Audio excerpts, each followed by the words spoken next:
Hi friends, कैसे हो आप लोग। होप आप लोग सही हो, सलामत हो। हम भी सही हूँ, हम भी ठीक हूँ। फिर हम लोग आ गया दूसरा एक ब्लॉग लेके। आज हम लोग आए हैं समुद्र के किनारे पे घूमने के लिए। आप लोग हम लोगों को सपोर्ट कीजिए। जो लोग नया है वो हमारा चैनल को सब्सक्राइब करें और बेल आइकन को प्रेस करें। फिर देखते रहिए हमारा आज का ब्लॉग। हम लोग किधर किधर जाते हैं देखते रहिए। Okay, thank you.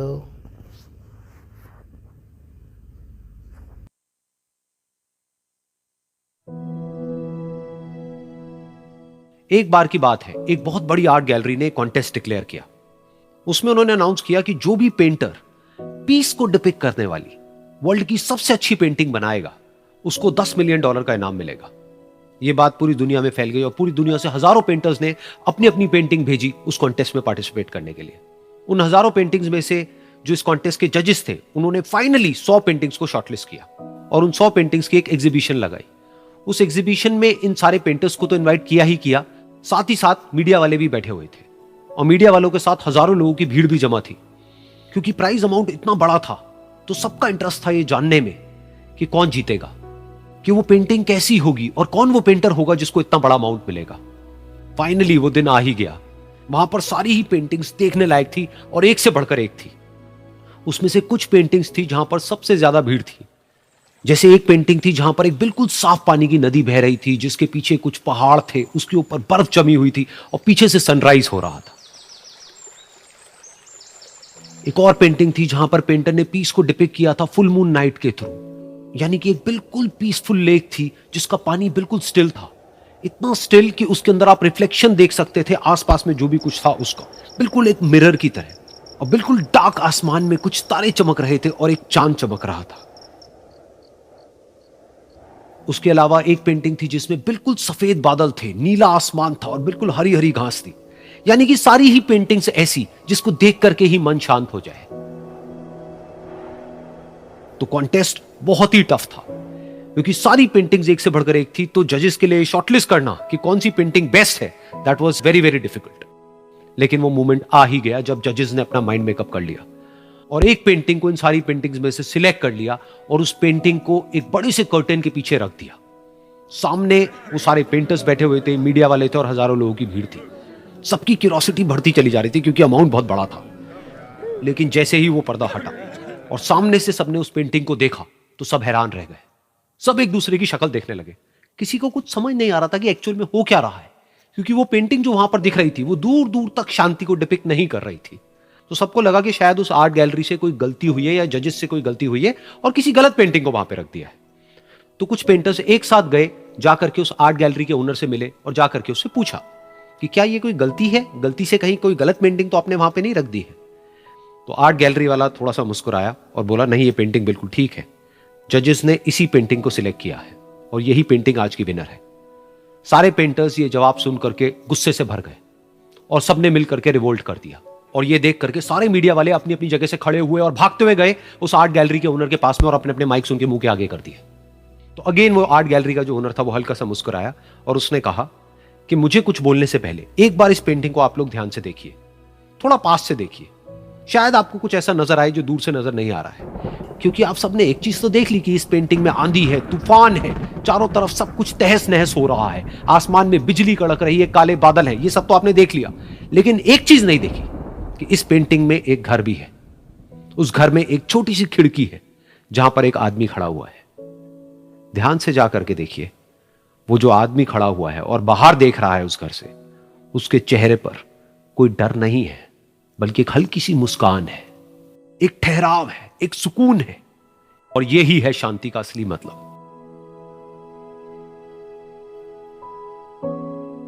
यानी कि शांति का मतलब यह नहीं है कि हमारे बाहर सब कुछ शांत है और फिर हम शांत हैं, क्योंकि वो टेम्पररी है। असली शांति का मतलब यह है कि हमारे बाहर चाहे जो कुछ भी हो रहा हो, हम अंदर से पूरी तरह से शांत हैं, हमारा मन शांत है। क्योंकि जिसका मन शांत नहीं है, उसको चाहे आप कितनी भी सुंदर से सुंदर जगह पर ले जा करके बिठा दो, वो वहां पर भी जा करके दुखी ही रहेगा। लेकिन दूसरी तरफ से जिसका मन शांत है, उसके बाहर चाहे कुछ भी हो रहा हो, चाहे मौसम कैसा भी हो, चाहे उसके आसपास में सब कुछ तहस नहस हो रहा हो, तूफान हो, लेकिन वो अंदर से बिल्कुल शांत रहेगा। और यही है शांति का असली मतलब।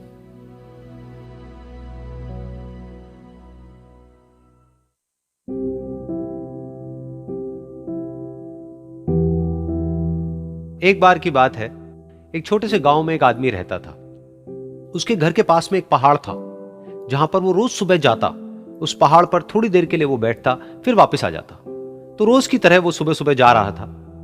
पीछे से उसका छोटा सा बेटा आया, उसने आकर के उसका हाथ पकड़ लिया और कहा कि आज मैं भी आपके साथ चलूंगा। उसने पहले तो उसको थोड़ा सा समझाया और मना किया, कहा कि जो रास्ता है वो बहुत ही छोटा है और चढ़ाई बहुत ज्यादा है, तो तुम मेरे साथ नहीं चल पाओगे। लेकिन फिर जब उस बेटे ने जिद करी तो पिता मान गया। तो दोनों पहाड़ पर चढ़ने लगे। पिता ने बेटे का हाथ कस के पकड़ा हुआ था। लेफ्ट साइड में पहाड़ थे, राइट साइड में खाई थी और रास्ता बहुत ही छोटा था। और वो पहाड़ की चोटी तक पहुंचने ही वाले थे, तभी रास्ते में एक बड़ा सा पत्थर आया। क्योंकि पिता उस रास्ते पर रोज आता था, तो उसको पता था कि वहां पे पत्थर है, तो वो साइड से निकल गया। लेकिन जो बेटा था उसका ध्यान कहीं और था, तो उसका घुटना जा करके उस बड़े से पत्थर पर टकरा गया। तो फिर उस बच्चे के मुंह से एक चीख निकली, और जैसे ही वो चीखा, उसकी आवाज उन पहाड़ों में गूंजने लगी। इससे पहले उस बच्चे ने कभी भी अपनी आवाज की गूंज नहीं सुनी थी, तो उसे समझ नहीं आया कि क्या हो रहा है। वो अंदर से थोड़ा सा घबरा गया। उसे लगा कि शायद कहीं कोई है जो छुप करके उसको देख रहा है और उसका मजाक उड़ा रहा है। फिर उस बच्चे ने बोला, कौन हो तुम? कौन हो तुम? तो जब उस बच्चे ने इस गूंज को सुना, उसे गुस्सा आ गया। उसे लगा कि कौन है ये जो मेरा मजाक उड़ाए चले जा रहा है। फिर उसने गुस्से से कहा, मैं तुम्हें छोड़ूंगा नहीं। और फिर जैसे ही उसने इस गूंज को सुना, वो घबरा गया। उसके पिता समझ गए थे कि क्या हो रहा है। उसने अपने पिता का हाथ कस के पकड़ लिया और उनसे पूछा, कौन है ये जो मुझे इतना तंग कर रहा है? कौन है ये जो मुझे इतना डरा रहा है? तो उसके पिता थोड़ा सा मुस्कुराए और उन्होंने खाई की तरफ देखा और जोर से बोला, मैं तुमसे बहुत प्यार करता हूं। ये सुनकर वो बच्चा हैरान हो गया। उसे समझ नहीं आया कि हो क्या रहा है, कि वही इंसान जो उसका मजाक उड़ा रहा है और उसको तंग कर रहा है, वो उसके पिता को बोल रहा है कि मैं तुमसे बहुत प्यार करता हूं। तो उसके पिता ने अपने बेटे को देखा और वो समझ गए कि उसके मन में क्या चल रहा है। और फिर दोबारा उन्होंने बोला, तुम बहुत अच्छे हो। और ये सुनकर उनका बेटा भी थोड़ा सा मुस्कुराया और पूछा अपने पिता से कि ये क्या हो रहा है। और फिर उसके पिता ने अपने बेटे को समझाया, ये जो आवाज तुम सुन रहे हो ना, ये किसी और की नहीं है, ये तुम्हारी ही आवाज है जो कि पहाड़ों में गूंज रही है और तुम्हें अपनी ही आवाज सुनाई दे रही है। जैसा तुम बोलते हो ठीक वैसा ही तुम्हें सुनाई देता है। अगर तुम गुस्से से कुछ कहोगे तो पलट करके जो आवाज आएगी उसमें भी गुस्सा होगा, लेकिन अगर तुम कुछ अच्छा कहोगे तो वो आवाज भी अच्छी होगी। बिल्कुल इसी तरह से हमारी जिंदगी में भी होता है। जैसा तुम अपने मन में इस जिंदगी के बारे में सोचते हो, ये जिंदगी तुम्हारे लिए बिल्कुल वैसी ही हो जाती है। अगर तुम मन ही मन अपने आप को ये बोलते रहोगे कि मेरी जिंदगी तो बहुत ही बुरी है, तो तुम्हारी जिंदगी सच में बुरी हो जाएगी। और अगर तुम अपनी जिंदगी से प्यार करोगे तो तुम्हारी जिंदगी भी तुमसे प्यार करेगी। ये बात उस बच्चे के दिमाग में घर कर गई और फिर वो दोनों उस पहाड़ की चोटी पर गए। लेकिन बच्चे के दिमाग में यही बात घूम रही थी। और फिर वो बच्चा खिलखिला के हंसा और उसने अपने दोनों हाथ खोले और अपनी पूरी ताकत से बोला, मैं तुमसे बहुत प्यार करता हूं।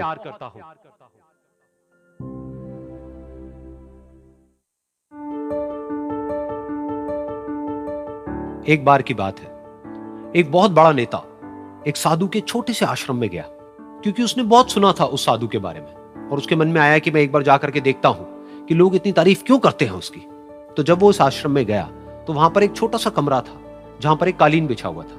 वहां पर कुछ लोग बैठे हुए थे नीचे और साधु जी सामने बैठे हुए थे। कुछ सवाल जवाब चल रहा था। तो जैसे ही वो अंदर गया, वो अकेला नहीं था, उसके साथ में 4 बॉडीगार्ड्स भी थे। और उसको ये आदत थी कि जहां पर भी वो जाता था, लोग अपनी जगह से खड़े हो जाते थे, उसकी तरफ देखते थे, हाथ जोड़ते थे, अपना सर झुकाते थे। लेकिन यहां पर ऐसा कुछ भी नहीं हुआ।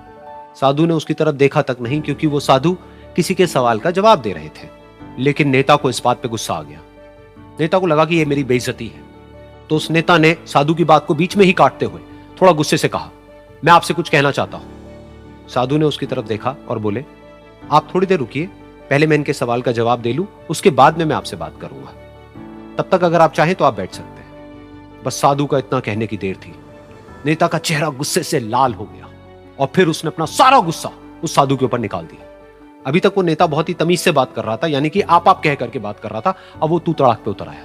नेता ने उस साधु को कहा, तुझे पता भी है मैं कौन हूं और तू किससे बात कर रहा है? साधु ने उसकी तरफ देखा और कहा, मुझे इससे कोई फर्क नहीं पड़ता कि आप कौन हैं, लेकिन आप जो कोई भी हैं, अगर आप चाहते हैं कि मैं आपके सवाल का जवाब दूं या आपसे बात करूं तो आपको कुछ देर रुकना होगा। और साधु के ये कहते ही नेता गुस्से से पागल हो गया और वहीं सबके सामने चीखने चिल्लाने लग गया, अब मैं तुझे तेरी असली औकात दिखाऊंगा। तूने मुझसे पंगा लेकर के ठीक नहीं किया है। तुझे पता भी है मैं तेरे बारे में क्या सोचता हूं। साधु ने फिर से उसकी तरफ देखा और बड़े ही प्रेम से कहा कि मुझे इससे कोई फर्क नहीं पड़ता है कि आप मेरे बारे में क्या सोचते हैं।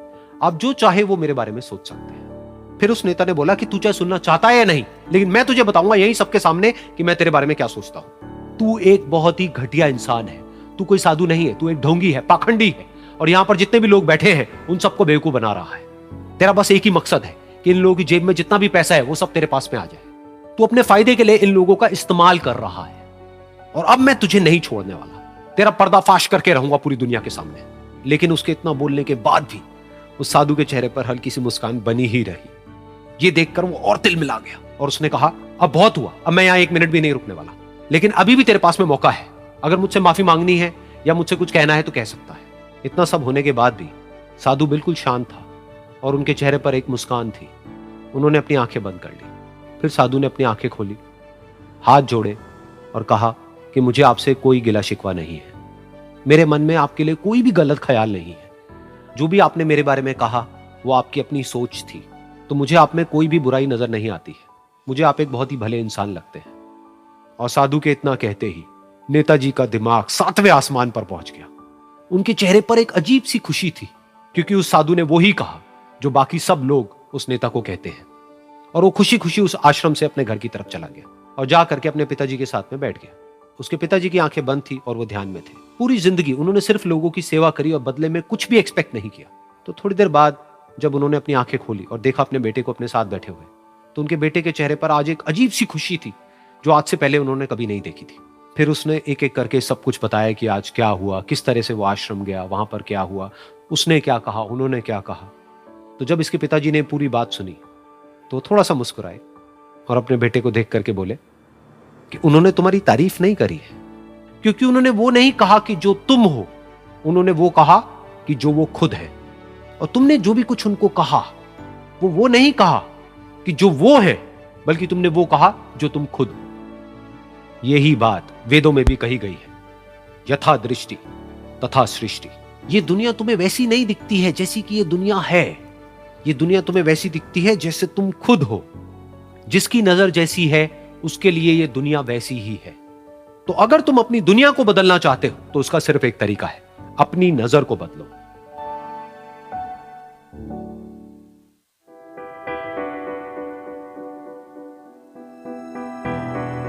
ये कहानी है एक छोटी सी बच्ची की जिसको बहुत गुस्सा आता था, बात बात पे गुस्सा आता था।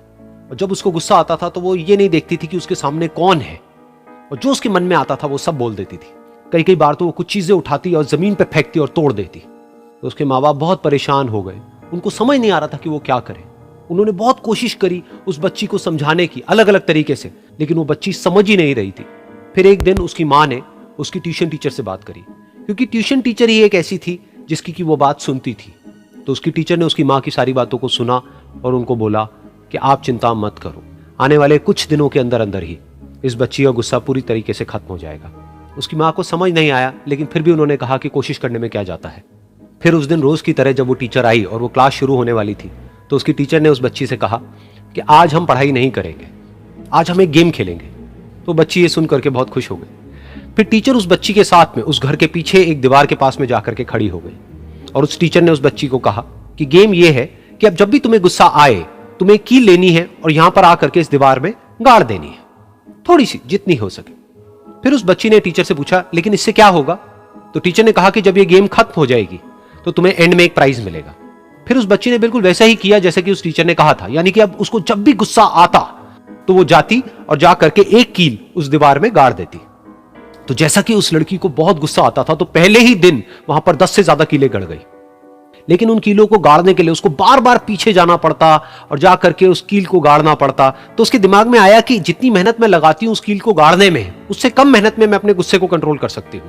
अगले दिन 8 कीलें गड़ी, उसके अगले दिन 6, फिर 4, फिर 3, फिर 2, फिर 1। फिर एक ऐसा भी दिन आया जब एक भी बार उसको गुस्सा नहीं आया और एक भी कील उस दीवार में नहीं गड़ी। और वो बच्ची बहुत खुश हो गई।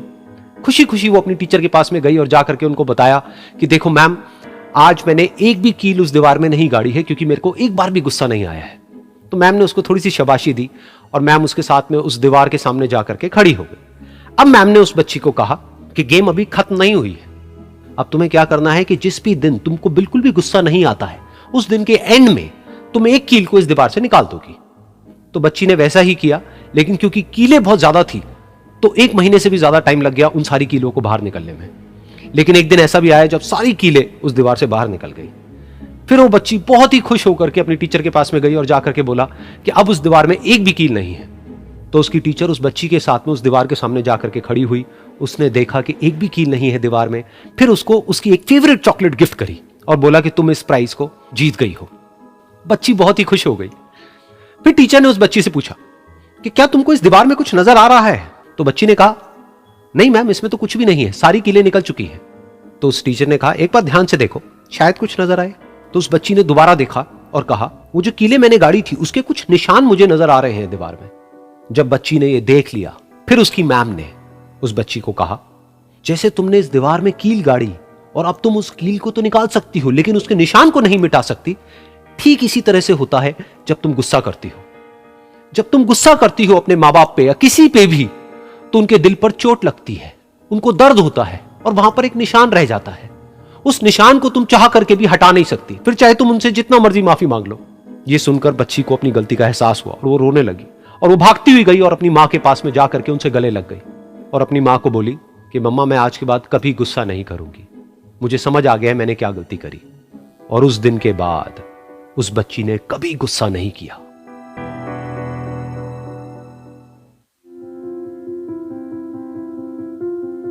एक बार एक लड़की ने एक एंट्रेंस एग्जामिनेशन को क्रैक करने की बहुत कोशिश करी, बहुत मेहनत करी, लेकिन उसके बाद भी वो उसको क्रैक नहीं कर पाई, जिसकी वजह से वो अंदर से पूरी तरह से टूट गई, बहुत परेशान रहने लग गई, दुखी रहने लग गई। उसके पिता से अपनी बेटी की यह हालत देखी नहीं गई। फिर उन्होंने एक दिन अपनी बेटी को बुलाया और उन्होंने अपनी बेटी को कहा कि तुम मेरे साथ एक बार किचन में चलो, मुझे तुम्हें कुछ दिखाना है। किचन में पहले से ही उन्होंने गैस स्टोव के ऊपर 3 बोल रखे हुए थे। फिर उन्होंने उन तीनों बोल्स के अंदर पानी भरा, एक के अंदर कुछ आलू डाले, एक के अंदर कुछ अंडे और एक के अंदर कॉफी बीन्स, और उसको उबलने के लिए छोड़ दिया। उसके बाद में 5 मिनट हो गए, 10 मिनट हो गए, 20 मिनट हो गए और वो वहां पर खड़े रहे अपनी बेटी के साथ में और उसको देखते रहे।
ने वो कॉफी वाला कप उठाया और अपनी बेटी को कहा कि एक बार इसको सूंघ करके देखो।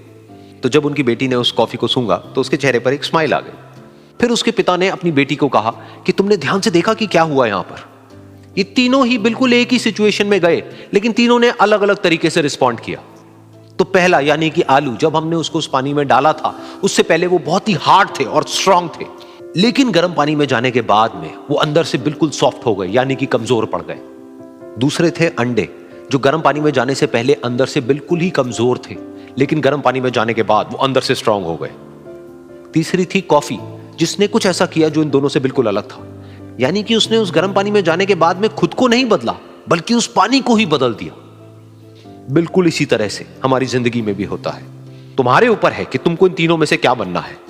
एक, आलू के जैसा, यानी कि जब तुम्हारी जिंदगी में कोई मुश्किल आए तो तुम अंदर से पूरी तरह से टूट जाओ, यानी कि कमजोर पड़ जाओ। दूसरा, अंडे के जैसा, यानी कि जैसे ही तुम्हारी जिंदगी में कुछ मुश्किलें आए, वो मुश्किलें तुमको अंदर से तोड़े नहीं, बल्कि तुम अंदर से और स्ट्रांग हो जाओ।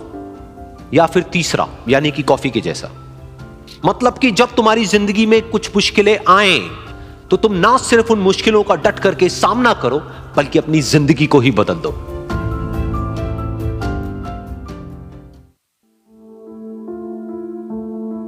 ये कहानी है दो दोस्तों की जो कि एक छोटे से गांव में रहते थे। एक बार वो दोनों किसी काम से शहर गए और वापस अपने गांव लौट रहे थे। उनके गांव तक पहुंचने के लिए उनको एक घने जंगल से होकर के गुजरना था, और जब वो उस जंगल से गुजर रहे थे तो एक दोस्त को प्यास लगी और वो पानी ढूंढने के लिए रास्ता भटक गए। थोड़ी ही देर बाद शाम हो गई और रात होने ही वाली थी, तो उन दोनों की नजर एक गुफा पे पड़ी जो कि पेड़ों से घिरी हुई थी चारों तरफ से। तो उन्होंने सोचा कि यही जगह ठीक है रात बिताने के लिए। तो दोनों ने कुछ लकड़ियां इकट्ठी करी, उस गुफा के अंदर गए और आग जला करके वहां पे बैठ गए। रात का वक्त था, गुफा के अंदर आग जल रही थी, बाहर बिल्कुल अंधेरा था और कुछ जानवरों की आवाजें आ रही थी। तो उन दोनों में से जो एक दोस्त था वो अंदर ही अंदर डरने लगा, क्योंकि उसने भूत प्रेतों की बहुत कहानियां सुनी थी कि रात के वक्त जंगल में कुछ भयानक आत्माएं भटकती हैं, और अगर उनको कोई ऐसा भटका हुआ आदमी मिल जाए तो उसको नहीं छोड़ती। तो जब उसने भूत प्रेतों की बात अपने दोस्त से करी तो उसके दोस्त ने हंसते हुए उससे पूछा, क्या कभी तूने किसी भूत को देखा है? तो उसने कहा, नहीं मैंने तो नहीं देखा, लेकिन मेरे कुछ जान पहचान के लोग हैं जिन्होंने देखा है। तो उसके दोस्त ने उसको समझाने की बहुत कोशिश करी कि यार ऐसी सुनी सुनाई बातों पर विश्वास नहीं करते हैं, अब तू सो जा और मुझे भी सोने दे, मुझे नींद आ रही है। और इतना कह करके उसका दोस्त वहीं पर लेट गया और थोड़ी देर में सो गया।